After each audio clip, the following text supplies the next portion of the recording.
وی بچی د ابدالیو او مونږ یو ابدالیان میچونه موتري ګټلي دي تبا دیا زمونږ رقیبان او مونږ یو غښتلي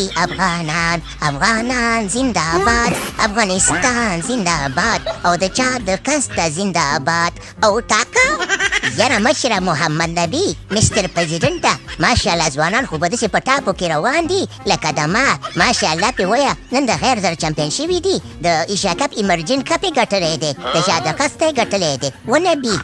یاره شابه حصه و په تاسو شه وړو او غټو خبره داسې ده که نه موږ ته د هغه زوړ وخت رایاد کړو موږ به په خټو کې کرکټ کولو دومره په سختو ورځو کې کرکټ کړی دی ستاسو دغه کپ چې ما ولیدو که نه نو ما ته جړا راغله قربان یم چې دغسې خواري وکړئ افغانستان ته میچونه وګټئ یاره حاجي صاحب محمد نبي خبره داسې ده که نه چې ستا دعاګانې موږ سره یې ستا د مشرانو نه موږ به چا خبره ده د ټولې دنیا نه چمړه وباسو او لرې شاټنګې به تینه راوباسو او په ډیران به وغورځو او که نه یاره درویشه په خلکو ویشه مشره منم دی ماشاءالله ډېره ښه کپتاني دې وکړه هغه د انډیا خو هغه ایمیج دوني دی که پوني دی د هغه خو د کپتاني دې کوه ماشاءالله د ډوني نوم دې وشرمو یاره بلکل راشد خانه چلم راواخله خانه او په منځ د ګرانه خانه کینګ خانه خبره داسې ده که نه چې ماشاءالله ډېر ښه کپتاني وکړه ډوني نوم څه چې چا خبره د ټولې دنیا نوم یې وشرمو ماشاءالله درویشه په خلکو ویشه ډېر تکړه یې یاره راشد خانه او محمد نبي دومره د ما صفتونه مه کوئ ما ته بیا شرم راځي او که مې د ما صفتونه شروع کړي دي ما ته شرم راځي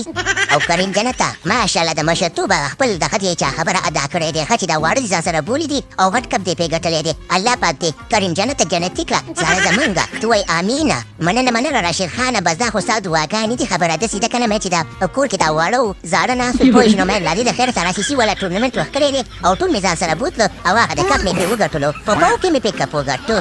آفرین کریم جنته الله پاک دې جنتي که او لکه خروټیه وه خبره تا ده وکنه دا هغه ټولو کې سلو کوه دا تا تروګانې نه تیزې تروګانې کې نو دا به د چا پلار ونیسي څه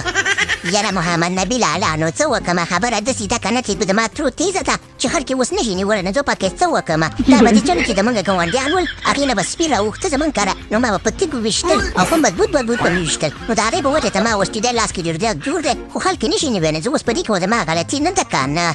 نه ګپلګم ښه تیزه ترو کوه داسې تیزه ترو کوه که نه چې په دې ویکټو کې سلو وباسې سوله چې د دې ویکټ هم درته هم جاړي چې لږه سلو ترو کوه سم د دې ویکټو نه دوړې وباسه ها او د چا په ټیسه کې ونه اوسېږي یاره محمد نبي خبره داسې ده که نه چې ټولو ته خو موږ راته یاد خو داسې دې خو لا اته ده دا خو موږ نه هېر دی که نه یاره چې دې خو لا اتله خدای خو پاک خو دې آبادو ښار لره ته د کرکټ له خیره ته را روان باچا یې د چا د قصده باچا یې یاره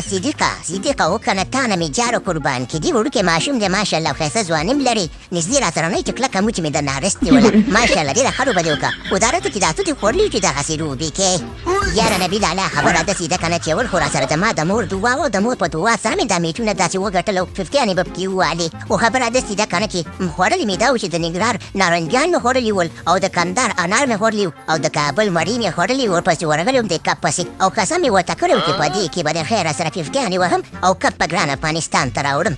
آفرین ماشاءالله ډېر تکړه یې الله پاک دې به دغسې آباد او ښاد لره او دغسې میچونه وکړي چې افغانستان ته د خیر سره افتخارونه راوړئ او د چا د قصد راوړئ چې د ملنګان وسلې مخې ته درځي که د میزدوني نسلي مخې ته درځي او که د چټې پټې په خټو کې نښوي بنګالیان مخې ته درځي او که دغه ښکته تره زامن مخې ته درځي چمړه به ترېنه وباسي او لرې شاټینګ به ترې وباسي او پورې ایران به غورځوئ صحیح ده که نه چټو پټو په خټو کې نښتو وایي مه کوه دم کې مونږ د لوی افغانستان یو وړو دې په پنجو کې وړو دې په پنجو کې ګوره مونږ ابدالیان یو وړو دې په پنجو کې او پروګرام ته ورغیم